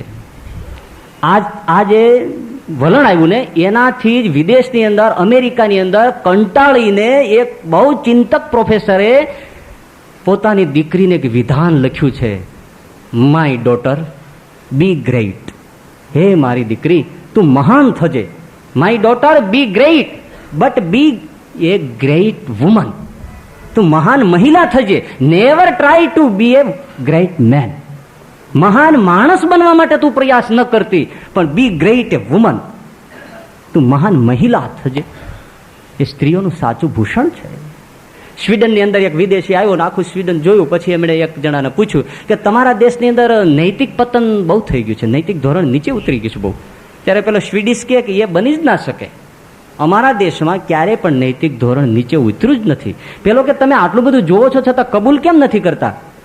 પેલો કે એટલા માટે કે અમારે ત્યાં નૈતિક ધોરણ હોય તો હેઠું ઉતરે ને, કોઈ દી છે જ નહીં. આપણે ત્યાં છે, હતું, એટલા માટે જાળવવાની જરૂર છે કે નૈતિક ધોરણ પાછું આવવું જ જોઈએ. એ ઠેલાઈ ન જવું જ જોઈએ. પણ એમાં એક વસ્તુ, પુરુષો હવે જે કર્મચારીઓ હોય, કોઈ ઓફિસો કાર્યાલયોમાં કામ કરતા હોય, એમાં પણ એમણે તરત મર્યાદા તો પાળવી જ પડશે. સ્ત્રી અને પુરુષો સાથે સહકર્મચારી હો, પણ કામ પૂરતા. અતિ નિકટપણું, અતિ એકાંત એ કેળવવા જેવી, જેને બચવું છે એને આ પાડ્યા વગર છૂટક્યો નથી. બીજું, મિત્રને ઘેર મિત્રએ જવું હોય તો મિત્રની ગેરહાજરીમાં ક્યારેય ન જવું. મિત્રની પત્ની એકલી હોય કોઈ દી ન જવું. એટલે મિત્રની પત્ની, પોતાની પત્નીની બહેન એટલે સાળી, સહકર્મચારી સ્ત્રીગણ, આડોશ પડોશમાં રહેતી મહિલા, સંબંધની યુવાન સ્ત્રીઓ, આટલાથી પુરુષો જો પરિણીત છે એ પણ જો મર્યાદાથી નહીં વર્તે તો અવશ્યપણે એનું પતન થઈ જવાનું છે. આપણા શિવલાલભાઈ શેઠ, કેટલી નજર એની સ્થિર છે. 6 મહિનાથી એને ઘેર એની સાળી આવ્યા છે, રોજ થાળી કરી મૂકે, પણ એને ખબર જ નથી. 6 મહિને અચાનક કંઈક ખૂટી ગયું ને એમાં સાળી મૂકવા આવી તો અચાનક આમ જોવાઈ ગયું. ત્યારે શિવલાલભાઈ એમ બોલ્યા કે લે તમે અહીં ક્યારે આવ્યા છો? ત્યારે શરમાઈ અને ઘરમાં વયા ગયા કે આમ કેમ બોલે છે? તો કે એનું તમે મનમાં ન લેજો, એને કાંઈ ખબર નથી હોતી કોણ આવે છે ને કોણ જાય. હા, કહી શકાય આટલી બધી નજર કેન્દ્રમાં આવે ને આટલું બધું રાખવું એ તો કઈ માયના ખેલ નથી, પણ અમુક તો મર્યાદા આવે કે નહીં. અમુક લોકો હાયલા જતા હોય ને વાહન ભટકાઈ જાય, એટલું બધું તો ન જ કરાય ને પછી. તો એને ધ્યાન રાખવું પડશે. અને સ્ત્રીઓને માટે શિક્ષાપત્રીમાં મહારાજે કીધું કે રૂપ, ગુણ અને યૌવને યુક્ત કોઈ પણ પુરુષ હોય તો એનો સહજ સ્વભાવે પણ પ્રસંગ નહીં કરતા, અને પોતાની છાતી, પોતાની નાભી અને પોતાના સાથળ એને પરપુરુષ દેખે એમ ક્યારેય વર્તશો નહીં. અને બદચલન સ્ત્રીઓ છે એનો તમે ક્યારેય સહવાસ નહીં કરતા. જો આટલું જાળવવામાં આવશે તો વિવાહિત કક્ષામાં પણ બ્રહ્મચર્ય એટલે કે વ્યભિચારથી બચી શકાશે. એક વસ્તુ જોઈ લઈએ વચ્ચે કે સ્ત્રીઓની અંદર થોડું દયા ખાવાનો સ્વભાવ છે. સહકર્મચારી વર્ગ હોય એમાં જે કોઈ કામ કરનારા હોય તો પછી ક્યારેક એવું બને કે કોઈને ક્યાંય કુટુંબમાં ક્લેશ થાય, પતિ પત્નીને વચ્ચે ઝઘડા થાય, છૂટાછેડાના પ્રસંગ આવી જાય કે ક્યાંક એને પ્રેમભંગ થાય એટલે હતાશ થઈ જાય. એટલે મહિલાઓ જે કર્મચારી હોય એમાં ઘણા સ્ત્રી સ્વભાવ પ્રમાણે દયા ખાય ને પૂછે ને એમાંથી નીકળી પડે આ બધું. તો એને આશ્વાસન આપવા, એને રાજી રાખવા, વધારે બોલે ચાલે આવો ભાવ દેખાડે અને સારું થાય છે એટલા માટે. પણ એવું જે મહિલાઓ કરવા ગઈ છે એ ફસાઈ ગઈ છે. એટલે કોઈ દિવસ શ્રીજી મહારાજે સત્સંગી જીવનમાં ચોખ્ખું લખ્યું છે કે અમારા સત્સંગીઓ દયા કરવી, પણ એવી દયા ન કરવી કે જેનાથી કલંકિત થવું પડે. મયારામ ભટ્ટ ઘોડા ઉપર નીકળ્યા હતા, એક બિચારી યુવાન સ્ત્રી હતી, થાકી ગઈ તો ઘોડા ઉપર બેસાડી. ત્યારે ડોશીમાં હતા યાત્રાના સંઘમાં, એ શું બોલ્યા કે યુવાનને હવ બેસાડે, આમ જેવા ગઈઢાને કોણ બેસાડે? અને મયારામ ભટ્ટે પ્રતિજ્ઞા લઈ લીધી કે આજ પછી કોઈ દિવસ આવી પણ દયા કરવી જોઈએ નથી. તો દયાને બહાને અમદાવાદનો હમણાંનો કિસ્સો હું તમને કહી દઉં. એક પુરુષ હતો, એ કંઈક નોકરી ધંધો સંભાળતો હતો, પોતાનો કોઈ મિત્ર જેવો હતો, એને કંઈક તકલીફ હશે એટલે દયાને ખાતર પોતાના ધંધામાં રાખ્યો.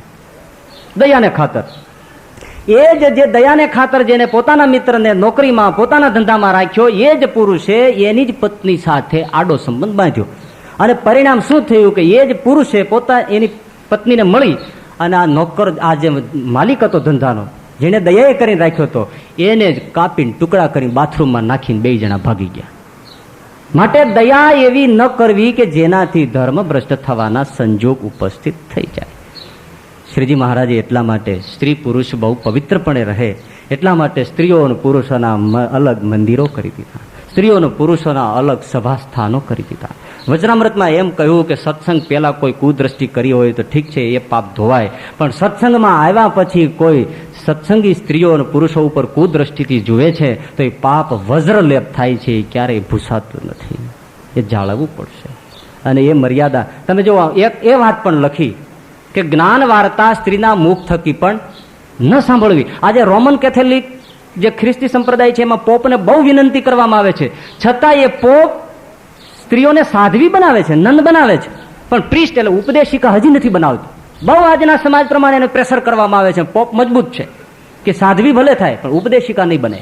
લંડનની અંદર એક ઈસાઈ ચર્ચ છે, ત્યાં પણ આપણી જ મર્યાદા પ્રમાણે સ્ત્રીઓ અને પુરુષોના અલગ વિભાગ બેસે છે. સમજદાર વર્ગ આ કરે જ છે, લોકો નફળ છે એ લોકો સમજવા તૈયાર નથી. તો આ મર્યાદાને અવશ્ય પાળવી જ પડે, અને જો ન પાળવામાં આવે તો જરૂર એમાંથી પતન થાય છે. તો વ્યભિચારના કારણો જોઈ લીધા. હવે વ્યભિચાર જે થાય છે એનાથી સમાજને શું શું હાનિ થાય છે એ આપણે થોડા સમયમાં જોઈ લઈએ. પહેલી વસ્તુ, વ્યભિચારથી થતી હાનિ, એક કુટુંબ વ્યવસ્થા તૂટી પડે છે. એ તો સમજાય છે ને મગજમાં, કુટુંબ વ્યવસ્થા તૂટી પડે. એક માણસ આડે માર્ગે જાય એટલે એકલો નથી જતો, એ આખું જાળું હલે છે, આખું જાળું હલે. 16મી જુલાઈના સંદેશના પેપરમાં તમે કિસ્સો વાંચી જોજો, કરુણ કથા છે. આવા કેટલા કુટુંબો તૂટી પડતા હશે અને કેટલી હાય એના વેદના હૃદયમાં નીકળતી હશે. વાંચીએ તો હૈયા કકળી જાય. એ ચિતાર તો આપણો પૂરેપૂરો કેમ રજૂ કરી શકીએ, એ બહુ મોટી વાત છે. પણ એક સ્ત્રીએ, યુવતીએ પોતાના પતિને નોકરી કરીને, પોતે નોકરી કરીને પોતાના પતિને આગળનો અભ્યાસ કરાવ્યો, એને સારી નોકરીને લાયક બનાવ્યો. કોણે? એની પત્નીએ કમાણી કરીને, પોતે મજૂરી કરીને ભણ્યો, નોકરીને લાયક થયો, સારી નોકરી મળી ગઈ. પણ એ જ પુરુષે પરસ્ત્રી સાથે સંબંધ બાંધ્યો અને પરિણામ શું આવ્યું કે આ સ્ત્રીને પોતાના 2 બાળકો સહિત ઘરમાંથી પહેરેલે લુગડે કાઢી મૂકવામાં આવ્યું. એ સ્ત્રી માથા પછાડે છે કે મને શું મળ્યું? આ પુરુષને માટે હું મરી ગઈ, મેં મારા લોહીનું પાણી કરી નાખ્યું. મારા શરીર સામે જુઓ, મારા શરીરમાં લોહી માંસ નથી અને આજે મને કાઢી મૂકી છે. એ તો ઠીક છે, આ હવે બાળકો જે હું લઈને જાઉં છું, એ બાળકોને કોઈ દિવસ એના બાપનું સુખ નહીં મળે. અમારા છોકરા અનાથની જેમ ભટકશે. એ કરુણ વેદના ગમે તેટલી ઠંડક આપવા છતાં એ સ્ત્રીનું હૃદય શાંત થતું નથી. આ હાહાકાર અને આ પાપ સમાજનો કયો વર્ગ ભોગવશે? વ્યભિચારી વર્ગ ભોગવશે. વ્યભિચારનું આ મોટા મોટું પાપ લાગે, બીજાની હાય લાગે છે, એને કોઈ સત્કર્મો પછી બુજાવી ન શકે. એક પુરુષને, બાપને એનો દીકરો પૂછતો હતો કે ડેડી, મારી મમ્મી ક્યાં ચાલી ગઈ? ત્યારે એનો બાપ કંઈ બોલી ન શક્યો અને છોકરાને બથમાં ઘાલીને ધ્રુસકે રડી પડ્યો. અમદાવાદનો જ એક બીજો કિસ્સો છે, કોર્ટમાં બનેલો. એક સ્ત્રી 2 બાળકો મૂકી પરપુરુષની સાથે ચાલી ગઈ. આ બાળકો રખડી પડ્યા. પુરુષ બહુ બિચારો વેદનાગ્રસ્ત થઈ ગયો. છૂટાછેડાનો કેસ ઓલા લોકો સામે દાખલ કર્યો અને કોર્ટમાં કેસ ચાલ્યો. જજે આખો કેસ જોયો. આ બાળકો લઈ અને વારે જજને સમજાવે. બાળકો એની મા માટે આંખમાંથી આંસુ સારે, 2 આંગળીએ એના દીકરાઓ. જજને વિનંતી થાય, જજ શું કરે? છેવટે પછી તો આખા કેસના નિમિત્તે છેલ્લે દિવસે ફેંસલો આપવાનો હતો ત્યારે એ સ્ત્રીને જ બોલાવવામાં આવે. ભાઈ, તારી શું ઈચ્છા છે, તમે જેમ બોલો એ પ્રમાણે જ કરી દેવું પડે. અને છેલ્લે દિવસે જજમેન્ટ સાંભળવા માટે આખી એ કચેરી ભરાઈ છે. આ પુરુષ પોતાના 2 બાળકો લઈને કોર્ટમાં આવ્યો છે. બાળકો રડે છે. પેલી સ્ત્રી પરપુરુષ સાથે આવી છે. જજને વિનંતી જે થતી હોય એ દ્વારા થાય છે અને છેલ્લે પૂછાય છે ત્યારે નફટ સ્ત્રી એમ કહે છે કે મારે બાળકો પણ નથી જોતા, મારે મારો પતિ પણ નથી જોતો, હું તો મારા પ્રેમીની સાથે જવા માંગુ છું. જજે મોર મારી દીધી, જજમેન્ટ અપાઈ ગયું. પણ એ જ વખતે લોકોની આંખમાં આંસુ તો હતા, પણ વધારો ક્યારે થયો કે લોકો જ્યારે અદાલત છોડવા ગયા ત્યારે 2 બાળકો દોટ મૂકી અને પોતાની માને વળગી પડ્યા અને જે કરુણ વાતાવરણ સર્જાઈ ગયું, ખુદ જજ પોતાની ચેમ્બરમાં રડી પડ્યા. આ જે પ્રજામાં જે વ્યવસ્થા તૂટી પડે છે અને અનેક લોકો જે હાય જીવે છે, એ પાપ વ્યભિચારમાંથી પેદા થાય છે. કોઈના ઘર નહીં ભાંગવા, કોઈના સુખી કુટુંબમાં પાણા નહીં નાખવા. આજ નહીં તો કાલ જરૂર ને જરૂર કોઈને કોઈ અનાથ થઈ જાય છે. બીજું, ભ્રૂણ હત્યા. ગર્ભમાં બાળકોને કાપી નાખવામાં આવે. શું કામે? વ્યભિચારમાંથી. તમને આંકડાની ખબર છે? દર વર્ષે ભારતમાં 40 લાખ ગર્ભની અંદર બાળકો કપાય છે, વેતરાય છે. દર વર્ષે 40 લાખ બાળકો કપાય છે. ત્યાં વ્યભિચારનું પરિણામ છે. એમ સરકાર એમ કહી દે કે કાયદેસર છે, એનાથી છૂટી જવાય. ઘણા લોકો તને પાપ જ માનતા નથી, પણ તમે જવાબ આપો. રોજ તમારે સવારેથી તમે ઉઠી અને માળાઓમાંથી ઈંડા લઈને તમે ફોડી નાખો, એ પાપ કહેવાય કે નહીં? ઈંડા લઈને ફોડો, પાપ ગણાય કે નહીં? મહાપાપ છે, કારણ કે બધી બચ્ચું પેદા થવાનું છે. તો જે ગર્ભને કાપી નાખવામાં આવે છે એ ગર્ભ હત્યાનું પાપ ભયંકર છે. પણ આટલા ક્રૂર રીતે માણસ આજે એક વ્યભિચારને બહાને આ પાપ કરી રહ્યો છે. બીજું કે ઘણી સ્ત્રીઓને ભૂલ થઈ જાય છે તો તમે સાંભળો છો ને જુઓ છો કે કેટલી મહિલાઓ મરી જાય છે, આત્મહત્યા કરે છે. આ જે થાય છે સમાજની અંદર, એક અબળા બિચારી પોતાનો પ્રાણ છોડવો પડે છે, સળગી જાય છે. નૃહંતુર ન પુનર્ભવેત, પોતાના નિમિત્તે કોઈને સળગી જવું પડે, કોઈને મરી જવું પડે, કોઈને પિયર સાસરેથી કાઢી નાખવી પડે, આખી જિંદગીને વેદનામાં વિતાવવી પડે. થોડા તમારા છુલ્ક વાસનાઓના શાંત માટે આટલા સંસારો ઉજળાઈ જતા હોય, આટલી હિંસા થતી હોય, તો માણસે કેટલો વિચાર કરવાની જરૂર છે. પછીનું અનાથ બાળકો, માનો કે ગર્ભહત્યા ન થઈ, બાળકને જન્મ આપ્યો. આવા અનાથ બાળકો ક્યારેક અનાથ આશ્રમમાં જોયા હોય, જન્મ થાય છે ઘણા લોકો છોડી દે છે. એમાં ઘણા બાળકો રસ્તા ઉપર કે જ્યાં ત્યાં છોડી દે છે. એને તો કેટલા નજાકત બાળકોને કૂતરાઓ શિયાળિયાઓ વીખીને ખાઈ જાય છે. એ નાનકડું બાળક ચિચિયારી કરતું હોય અને એનામાં ગીધ ટોચા મારતું હોય, કૂતરા એના આંતરડા મારીને એક ફોટો આવ્યો તો અમદાવાદનો ઉકરડામાં કૂતરું એના એક નાજક બાળકને ચૂથતું હતું. એ બાળકની વેદના અને પીડા એ માં કે એ પુરુષ એ ક્યાં ભવે છૂટે? આ બાળકે શું પાપ કર્યું છે? અનાથ આશ્રમમાં જાઓ, નાના નાના ટબરિયા, ભૂરી ભૂરી આંખમાં, આખા એ ગગન ગોખમાં કોઈ આવે અજાણ્યા માણસો તો જોયા કરે. એ બોલી નથી શકતા પણ પોતાના મા ને બાપને ખોળે છે. ક્યાં ગયા આ બધા? અમને મૂકીને ક્યાં વયા ગયા? અનાથ આશ્રમ જોવા જેવો છે. બાળકો બિચારા મા બાપ વગરના છે. અને આવા અનાથ બાળકો એ પછી ચોરી, લૂંટફાટ અને પાપમાં ચાલ્યા જાય છે. ભલું થજો જે લોકો સેવા કરે છે. અને ઘણી મહિલાઓ માતાની મમતા બાળકોને, જે બાળકોએ માં નથી જોઈ એના ખોળામાં એને પોઢાડે છે. ઘણા દાતાઓ એને દાન કરે છે. અનાથ બાળકો. આ પેદાશ વ્યભિચારમાંથી આવી. પછીનું સ્વજનોની હત્યા. પરપુરુષમાં મન જોડાઈ જાય, પર સ્ત્રીમાં મન જોડાઈ જાય, પછી પોતાનો દીકરો આડો આવતો હોય એને રાતે કાપી નાખવો, પોતાનો પતિ આડો આવતો હોય પતિને કાપી નાખવો, પોતાની પત્ની આડી આવતી એને કાપી નાખવાની, બાપ આડો આવતો તો બાપને કાપી નાખવાનો. શેમાંથી? વ્યભિચારમાંથી. જે સ્વજન આડો આવે એને સળગાવી દેવાનો. ઘણી જગ્યાએ સગા દીકરાઓને કાપી નાખે છે કે વાસનાઓના આ આકર્ષણમાં. વ્યભિચારમાંથી જન્મેલું આ મોટામાં મોટું પાપ છે. આટલા સુખ માટે એ જન્મ ન છૂટી શકાય એટલા પાપના પોટલા માણસ બાંધે છે. તો આ બાળકો, આ સ્વજનોની હત્યા, એનું શું? અને છેલ્લે વિદેશીઓએ જે મુક્ત સહચાર મૂક્યો, ન ગણી કોઈ જાત કુજાત, ન જોઈ કે વ્યવસ્થા અવ્યવસ્થા, અને એ ડબ્બામાંથી જે નીકળ્યો એ મહાદૈત્ય રાક્ષસનું નામ આજે વિશ્વમાં ડંકા વગાડે છે, હાહાકાર વર્તાવે છે. એ ભયાનક રોગનું નામ એઇડ્સ પેદા કર્યો. મુક્ત વિહારમાંથી પશ્ચિમે એઇડ્સ પેદા કર્યો છે. એટલા માટે હવે એ લોકો બધાને સમજાવવા નીકળ્યા છે. એક પુરુષને એક પત્ની વફાદાર રહેજો, એક પત્નીને એક પુરુષ વફાદાર રહેજો. તે પેલા શિક્ષણ આપ્યું હોય તો ડોગલા, હવે તમારે આ કરવું પડે છે. એને કબૂલ્યું કે આ વ્યભિચારમાંથી જ આ પરિણામ નીકળ્યું છે. બધા એકબીજાને વફાદાર રહેજો, પણ એ હવે તમારે શીખવવું પડે છે. આ દૈત્ય પેદા કર્યો છે. રોજના હજારો માણસો એઇડ્સના ખપરમાં, કોઈ ઔષધ શોધાયું નથી. એક વાર એઇડ્સનો કોઈ પણ રોગી હોય એની સાથે માણસ કામ વિહાર કરે એટલે આખી જિંદગીથી હાથ ધોઈ નાખવાનું, પૂરું થઈ ગયું. એના માટે પછી મોત નિશ્ચિત છે અને વિશ્વમાં કોઈ હજી બચાવી નથી શકતું. તો આ એક મહાહાનિ આ મુક્ત વિહારમાંથી આ ચિંતકોએ, આવી રીતની સમાજ વ્યવસ્થા સમજનારાઓએ પેદા કરી, જીવનારાઓએ પેદા કરી. તો વ્યભિચાર, એના દૂષણો આપણે જોયા. અને હવે એક છેલ્લી વાત છે. ગ્રહસ્થાશ્રમ એ બ્રહ્મચર્ય આશ્રમ પણ થઈ શકે, પણ એમાં થોડું સમજવાનું છે. કઠણ પણ એટલું છે, સમજવાનું પણ એટલું છે. સૂત્ર છે, એક નારી સદા બ્રહ્મચારી. એક નારી સદા બ્રહ્મચારી.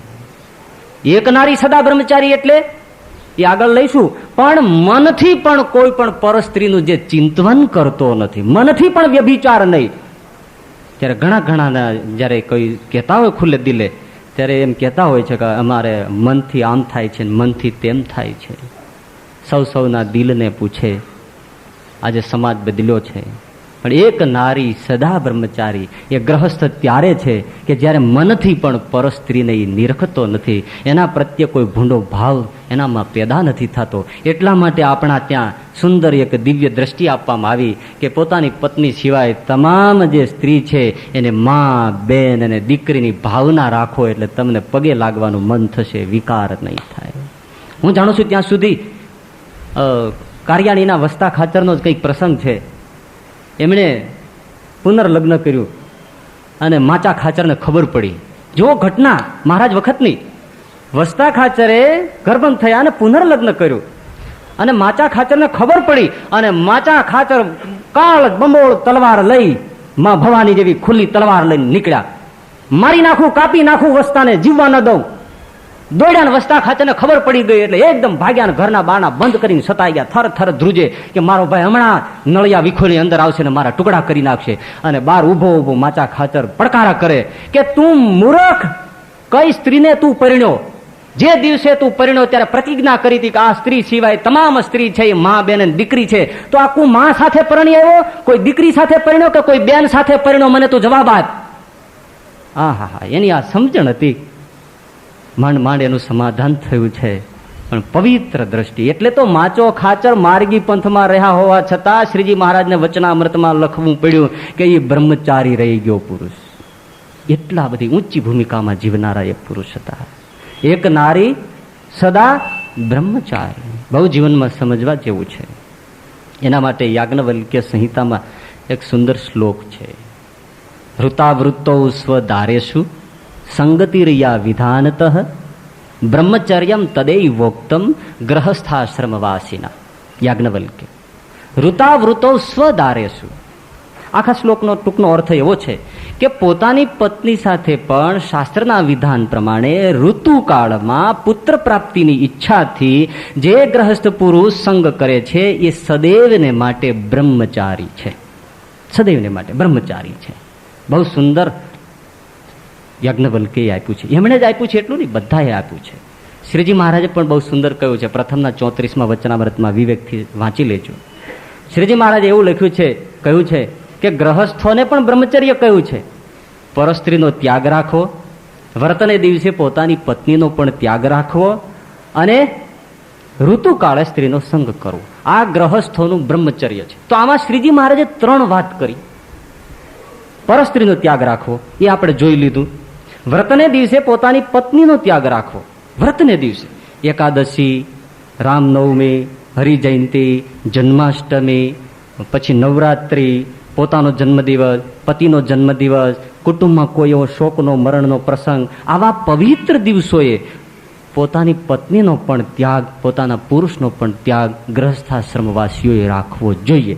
અથવા બીજું હોત વધારે કે કોઈ વ્રત અનુષ્ઠાન ચાલતું હોય ત્યારે પણ ગ્રહસ્થોએ બે માણસે બ્રહ્મચર્ય પાળવું. હા, કોઈ સ્ત્રીએ, કોઈ પત્નીએ કોઈ વ્રત કરવું હોય તો પોતાના પતિની અનુમતિ લઈને વ્રત કરવું, એવું શાસ્ત્રોમાં અવશ્યપણે કહ્યું છે. તો એની સામે પુરુષ પણ સમજવું જોઈએ. જો પત્ની રજા માંગતી હોય તો ધર્મ કાર્ય સમજીને, ઈશ્વર પ્રસન્નતાનું કાર્ય સમજીને પુરુષે પણ રાજી થઈને એને હા પાડવી જોઈએ કે તમે વ્રત કરો, હું એમાં રાજી છું. પણ રજા લઈને અરસ પરસ એથી વિશેષ પુરુષ જો કોઈ અનુષ્ઠાન વ્રત કરતો હોય, હવે એને તો સ્ત્રીને રજા લેવાનું કહ્યું નથી.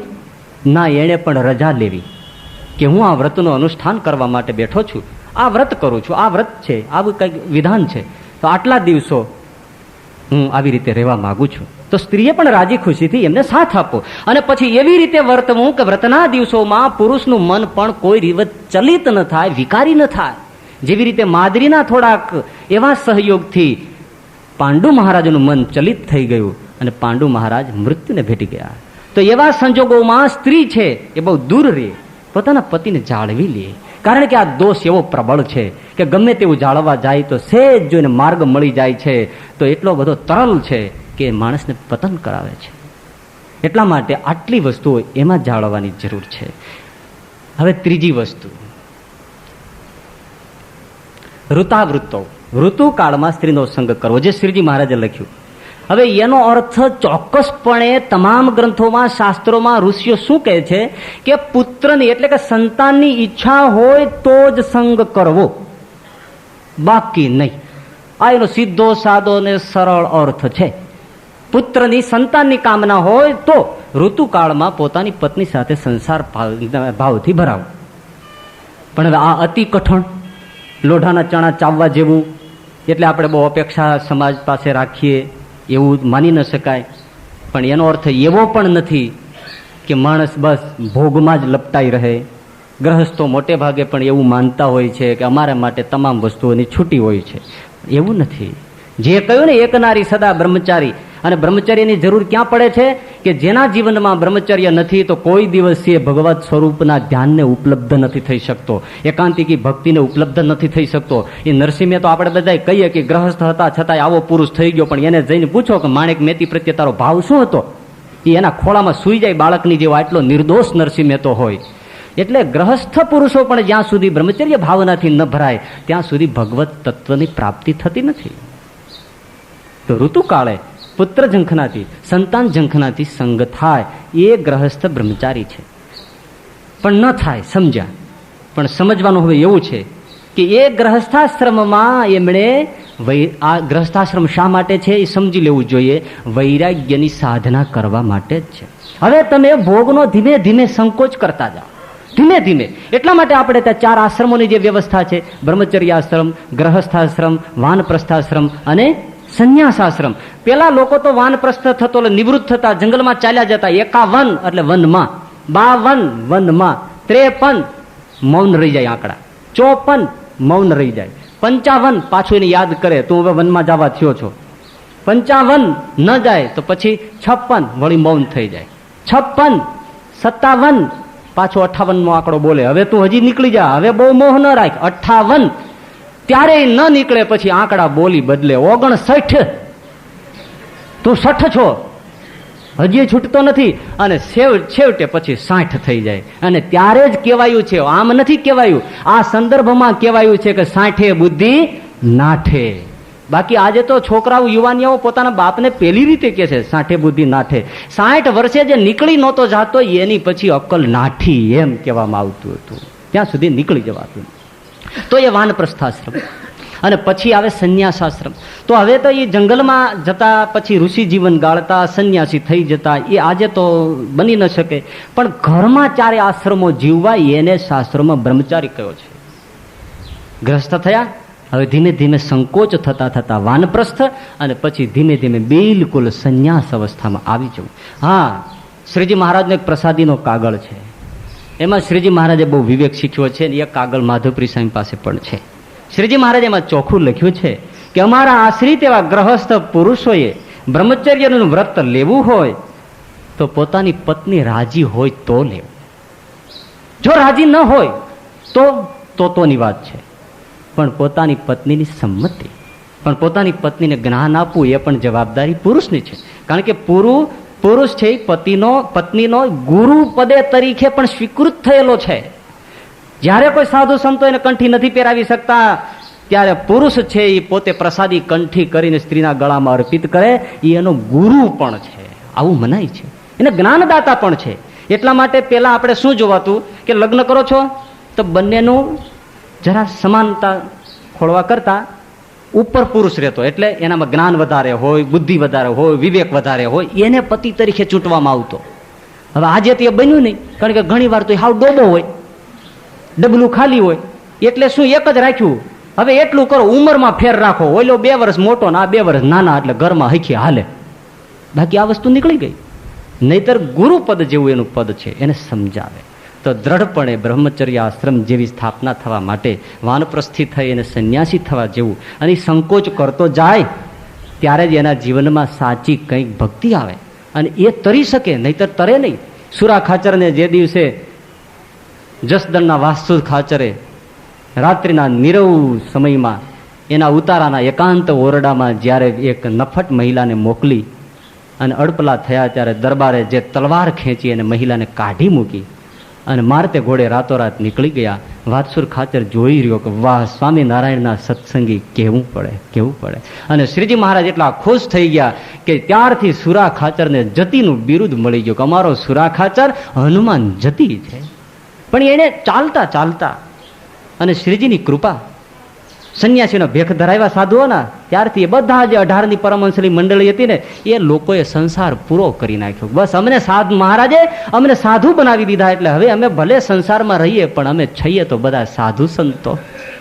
એટલા માટે અંત્યનું લગભગ 34મું વચનામૃત છે, એમાં મહારાજે કહ્યું છે કે સાંખ્ય યોગી ન હોવા છતાં પણ સ્ત્રીને નહીં જોવાનો નિયમ રાખે.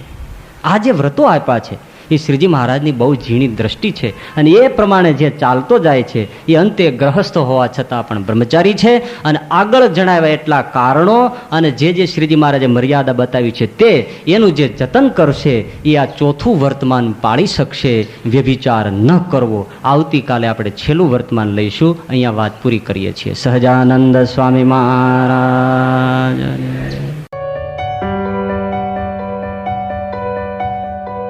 Thank you.